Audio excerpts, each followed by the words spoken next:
Today's topic for you is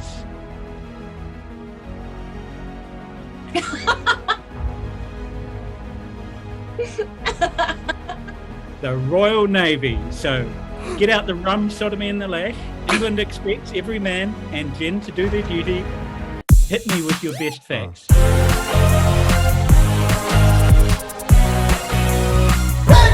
Ahoy there, sailors. Welcome back to the Big Fact Hunt. Today we are indulging on the topic of the Royal Navy. Joining me on this Big Fact Hunt are Thom Adams, Sam Smith and Jewell, and we're going to delve into all kinds of facts about everyone's favourite, except the French, everyone's favourite Royal Navy. So over to you, Thom, for our first fact of the day. My first fact, and I'm very happy at this one, is that the first Sea Lord was called John Fisher.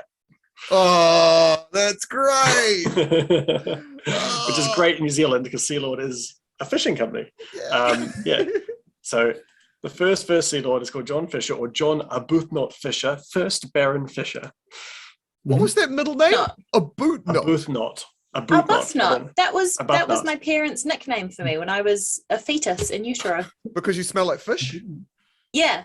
There's a house in Hong Kong or Singapore called Arbuthnot House, and they thought it was a really funny name, so that was what they called me when I was a bump.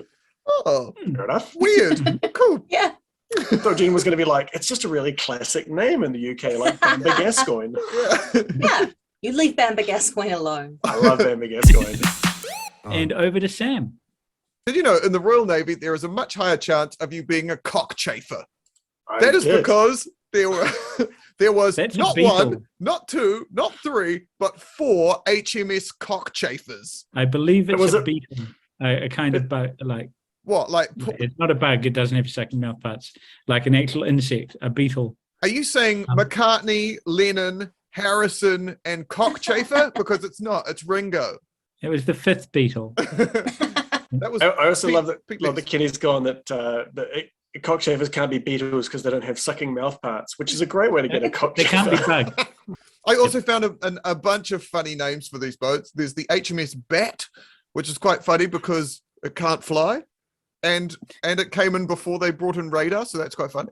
I found another one which was called the HMS Black Joke, which was an anti-slavery boat, and it saved. Oh, I wrote down the number. It saved 4,080 people from slavery, but it was called the HMS Black Joke, which is Weird. Bit on the nose. the HMS Beaver and the HMS Spanker. What about the HMS Pinafore? I went to see HMS Pinafore at the Savoy Theatre in London, and it was boring. How dare you? You need to know all the songs. How can you be bored at the Savoy? There's so much to look at just in the theatre. It's just covered in gilt every last centimetre of the ceiling. Sam was actually in the Savoy restaurant. Yeah, this show's shit. It looks like a meal. Jen, what is your fact? British sailors are such lushers that they once drank corpse juice to get a buzz on. Well, yeah. Corpse juice. Yes. Who So among there's- us has not drunk corpse juice? Well, so there's a saying in the Navy, if you have a tot of like rum or whiskey or whatever, any kind of strong liquor, it's called tapping the admiral. And apparently this is because when Lord Admiral Nelson was killed in the Battle of Trafalgar, in order to preserve his body for the state funeral that he was inevitably going to get, they put his body into a barrel of rum to preserve it for the journey home, because Trafalgar's quite a long way from England by steamship, or no, flagship, Sail. What sail are you ship. talking about? Trafalgar is right in the middle of London. Trafalgar Square. At that stage, it was just called Square. It was very confusing for everyone because Where it's is- actually round. Where is Trafalgar? I've got no idea where that is. Oh, Trafalgar is off the coast of Is it in Spain. Italy?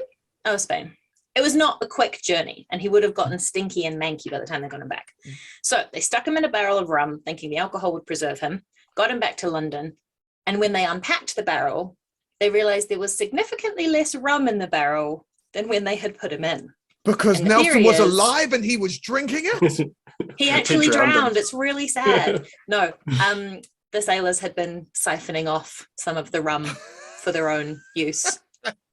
But it's almost certainly not true. There are versions of this story going back hundreds of years before Nelson and the Battle of Trafalgar. There's a great one about a couple who buy an old pub and then they cut into a barrel that was left behind and find half a monkey inside. Yep, it's an old folk tale, but I just really like that. But in the Navy to this day, if you have a wee shot of something strong, they refer to it as tapping the Admiral because of that story. So even though it's likely not true, they embrace it. I'm going to say tapping the Admiral sounds like something that would involve a cockchafer. Kenny, can I point out that Jen's fact was not true? And so should be deducted points. My fact is true that they call it tapping the Admiral, and I explained the origin of that story. I just think it's based on lies and like untruths, so it's probably not as. I'll as allow factual. it because it's gross. So. Sam, it's your turn to give us a fact. Okay, so you know the song "In the Navy" by the Village People. I know about the American Navy, but I'm going broad here. So that song is an absolute banger. It was actually commissioned by the Navy. They called up the Village People and said, hey, you know how you have that great song YMCA that really worked as a great publicity drive for the YMCA? Can you do one for us, the Navy? And the Village People said, yeah, of course we can. And so the Navy invited the Village People on board their ships in San Diego to make this big, spectacular video. I'm not sure if you've seen it, but it's super massive and super awesome and super gay. And because of that, the Navy didn't realize that the Village People were really associated with the gay community, and so they never used it as an ad. And the Village People just kept the music video, and surprise. Did they hear YMCA? Did they see the Village People? Like they just thought it was a wonderful ad for the Young Men's Christian Association. And thought we could do the same thing with the Navy. So the US Navy accidentally made a gay music video. Did they actually ring up the Village People and say, we want you as new recruit? And they said, wait, I'll write that down. Further fact, in the Navy, you can sail the 7 seas. And I was like, what are the 7 seas? So I looked it up. It's the Indian Sea, which is actually an ocean, the Arctic Sea, which is also an ocean. It is the Southern Ocean, which is an ocean, the North Pacific, the South Pacific, the North Atlantic, and the South Atlantic. So all of them are oceans. But it sounds cool, and that's the main thing. So Jen, over to you for another fact or gross thing. Well, actually, I want to build on Sam's fact because, as he said, in the Navy, you can sail the 7 seas. And I wanted to find out how easy it would be to sail the 7 seas. And as Sam said, it's cheating because they're all the same sea, and also most of them are oceans. But I found out that it would have been really, really easy for the ancient Greeks to sail the 7 seas because, as far as they were concerned, it was the Aegean, the Adriatic, the Mediterranean, the Black, the Red, the Caspian, and the Persian Gulf, all of which are like next to each other. But also the 7 seas almost always included rivers in the old days. So the Persian 7 seas, mostly rivers. The Greek 7 seas, to get to the last 3, the Red, the Caspian, and the Persian Gulf, you would have to go on a river to get to the sea. And 2 of them are landlocked otherwise. So I don't know what the purpose would be of sailing there. But it's probably a little bit of a misnomer because 7 seas is just like a fun phrase and it just means like all of the waters, but it just alliterates nicely in English. So does the Royal Navy go to those 7 seas is what I want to know. Almost certainly not. But much like having the North Atlantic and the South Atlantic, I think it's the Aegean, the Adriatic, and the Mediterranean, at least, if not also the Black Sea, are all part of the same body of water. So it's just like one bay is the Adriatic and then the next bay is the Aegean.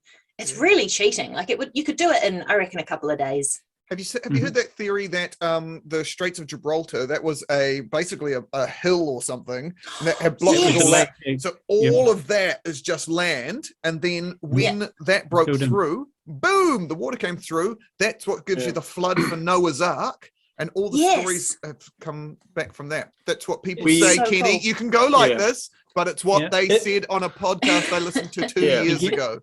Facts and gross things are our wheelhouse, not mumbo jumbo.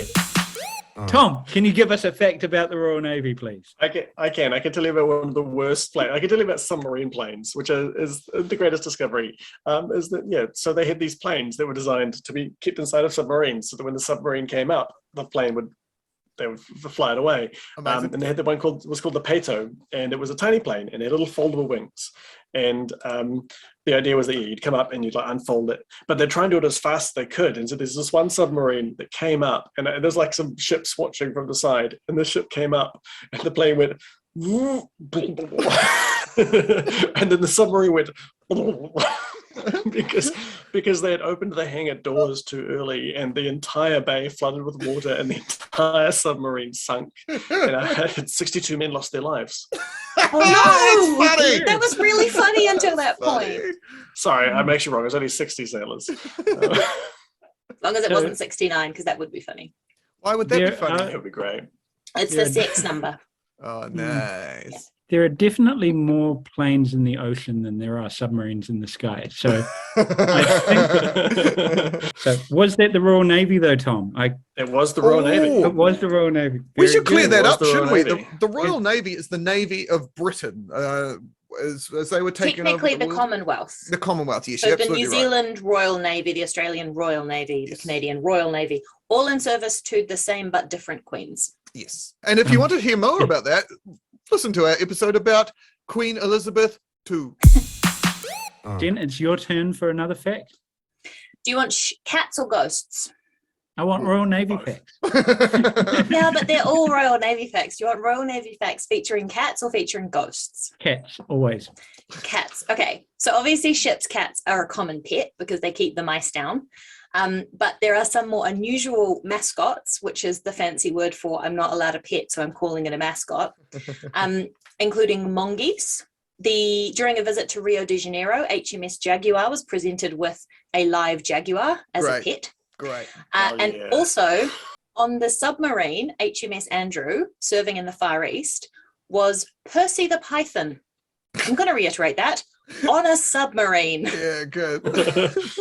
Yeah. The But thing is, unfortunately, they banned pets in 1975, so no more jaguars or pythons on your submarine. being a jaguar on a ship would be so much worse than being a python in a submarine, because the jaguar knows that there's water all around it. The python's like, I'm just in a big box.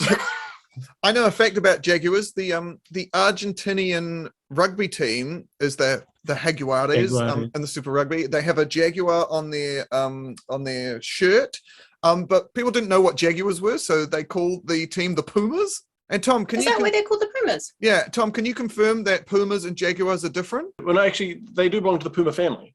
Jaguar is part of the Puma family. Okay, so it's not as funny as I thought it was. Thanks. Cool. Let's move on. Well, I have a funny animal mix-up story. So, you know the famous Royal Navy mascot, Pelorus Jack?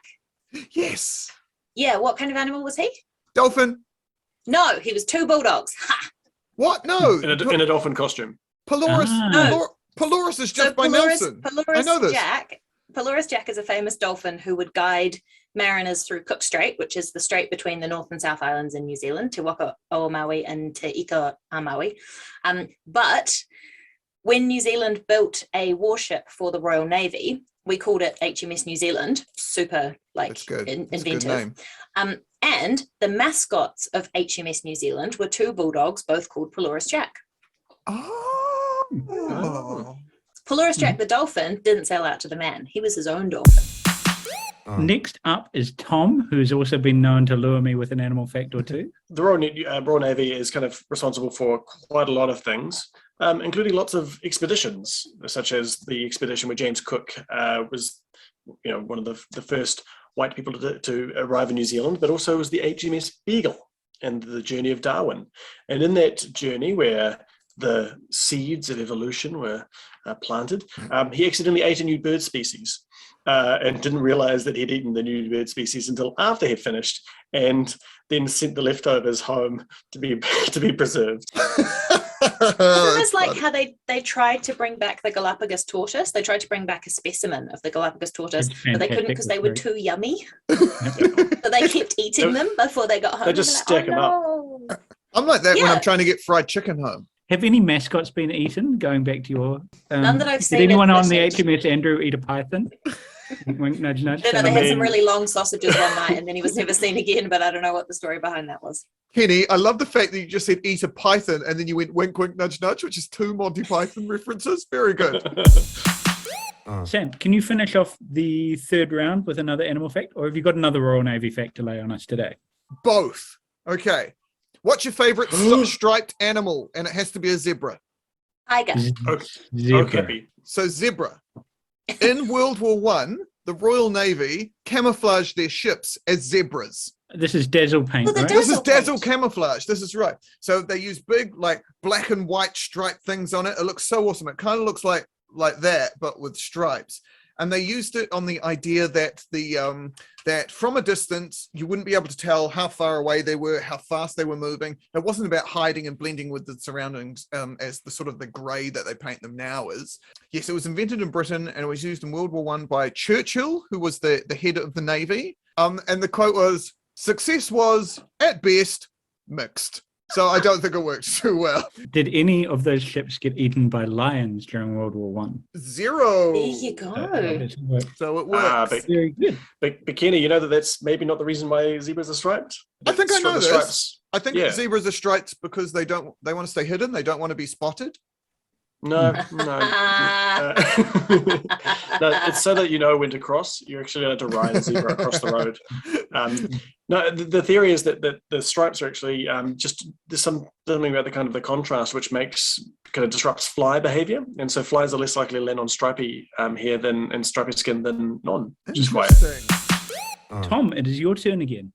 The Dutch once stole Royal Charles. Royal Charles. Who's Royal And Charles? this was a boat, and it was stolen. A ship. No, a boat. Ultimate boat face. So this is the Raid of Medway. It's really hard keeping track of just how many countries the UK has gone to war with. But this is when they were fighting the Dutch and probably a bunch of other people. But this is during the Second Anglo-Dutch War. So there was a first. And at that point, the UK was basically bankrupt, and the navy was kind of put on ice. And the Dutch basically just sailed up a river around a chain, past like a fortress, obliterated their navy, and then just towed away the flagship of the entire navy, which was called HMS Royal Charles. Just like, and that was it. So yeah, the Dutch once stole Royal Charles. and you know that's why they installed the protective ears on the new Charles. The radar system. Away. Those dastardly Dutch. So Sam, your turn to give us a fact. So we were just talking about James Cook. He was, of course, a member of the Royal Navy, and he was killed in Hawaii. And at that place, oh no, he wasn't numbed. They just boiled his body to get the meat off the bones. But then the thing about it is, where he was killed, there is an obelisk there, a big old stone thing that sits there, and underneath that obelisk is officially, still to this day, British territory. It is the only British territory in all of the USA, and it is at the point where Captain James Cook was cooked. I've got a thing that I'm disappointed. I'm not angry, but I'm disappointed because, Sam, do you know what day Captain Cook was killed? St. Valentine's Day. What? Yeah. That's why we celebrate the 14th of February with delicious chocolates, because we're miming eating the flesh of a colonizer. Is that why Valentine's restaurant has like the carvery section and everything? With miscellaneous meats. Yeah. And their butter statue. It's margarine. Kenny, can we get a point off Thom because he said it was a butter statue and not a margarine statue? I'll allow it. Damn it. Also, point of order, isn't technically every British embassy also British soil? So wouldn't the British embassy in This has been on QI and they said no. So I think no. So I guess that's another point off Jen there. That's pretty rough, guys. Jen, it is your turn to give us a fact, please. I'm going for ghosts. So the Royal Navy has previously taken documented evasive action to avoid a collision with a ghost ship. Whoa. So, bit of backstory. The HMS Eurydice was caught in a heavy snowstorm off the Isle of Wight in 1878, and only 2 of the ship's 319 personnel survived. One of the witnesses to the disaster, Winston Churchill, who was a toddler who lived on the Isle of Wight when he was a little boy in a place called Ventnor, and he would then grow up to become the commander of the Royal Navy, presumably because he was so traumatized by the sinking of the HMS Eurydice. And the Eurydice has been seen as a ghost ship for many, many years subsequently, including by Prince Edward in 1998 when he was filming a TV show in the Isle of Wight, and also Commander F. Lipscomb of a Royal Navy submarine, which took evasive action from the ship, only for the ship to disappear. Whoa. Ooh. I can't eat your ghost submarine. ships. How does it ghost? The ghost ship is underwater already, so it's probably not a threat, right? No, the ghost ship was on top of the water and the submarine was coming along on top of the water and it went boop to go under the ship. But that's Well, what yeah, Ship submarines went back up, the do. ship was gone. It's not evasive action. It's just a submarine. Evasive action is when you moved your course to not hit something, so it is. Yep. Your quick fire Royal Navy facts, please. Over to you, Sam. The Royal Navy fought in the Anglo-Zanzibar War of 1896, which reports vary, but it lasted either 38 minutes or 42 minutes. 500 Zanzibaris died or were injured, and 1 Brit was injured. Needless to say, the Royal Navy won that one. Have you heard of the Cod Wars? Oh, the Yeah. Icelandic ones. Yeah, so the Royal Navy also fired on Icelandic trawlers who were legally taking and yeah, they're nearly heated up, but yeah, Yep. back in the 70s. That would have cooked the cod. That would have smelt delicious. Yeah.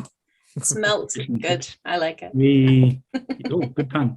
Can I just point out that I said the pun? So I should get the Yeah, point but for it. I flagged it. He The Royal smelt Navy, it, dealt it. the Royal Navy has a bunch of superstitions, some of which are a little bit interesting. So throwing an old broom overboard in the direction that you need wind can summon wind from that direction. Some are quite morbid. So if you bring flowers on board, they're destined to be a wreath for one of the sailors in the ship's company. But some of them don't really seem like superstitions. Like it's not lucky to lose a mop or a bucket overboard, which just seems like an accurate situation of the ship's stores. And also, it's unlucky to wear the clothes of a sailor who has died at sea while the voyage is in progress, which also seems just sensible. Yeah. He hasn't, Don't he wear hasn't dead washed them. people's clothes. That's creepy. Yeah.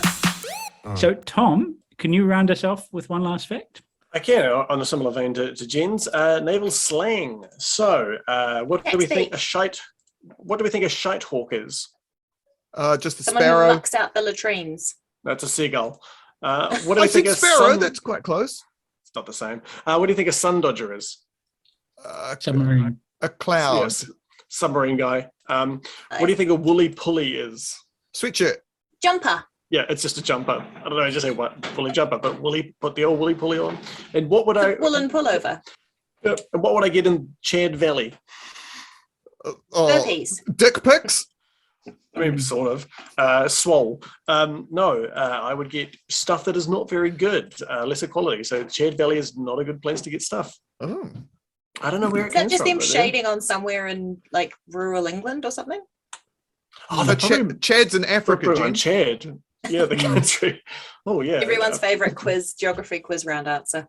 Once again, I assumed that they were up with modern slang and not just being racist. Sorry, guys. So we've run through lots and lots of facts today. So going through the rounds, I've separated things out into my favorite fact per round, which were first round, corpse juice, absolutely delicious. Yeah, Jen. Second So round, submarine planes. And Oh, man. Nice. who's winning that battle? The third round, animal round, my favorite. I went with the HMS Andrew and Python and Percy the Python. Percy the Python, mostly because I was thinking of, is it named after Pizza Express Andrew? Which just adds a layer of complexity. I don't think so, because that would have been a very sweaty situation, and famously he's Yeah. incapable of that. So surely can't be. Then I had cooked on the only bit of UK territory in the US. Yes. And then I went with naval slang just because some of it sounds filthy, which is great. So, And the old woolly pulley. looking at all those, what is my favorite fact? I think that it is the corpse juice. So, Very good. Nice work, Jen. Thanks. I'd like to thank the Royal Academy of Naval Science, and just really, want to not wear dead people's clothes, because that's gross. Don't do that. Don't tell me what to do. Very cool. So thank you very much for coming along to the Big Fact Hunt. Join us next week where we'll be learning about something that Jen picks. Like, comment, subscribe, share us with all your friends, and then go out and listen to Rule Britannia a few times and feel proud you're not Spanish or French.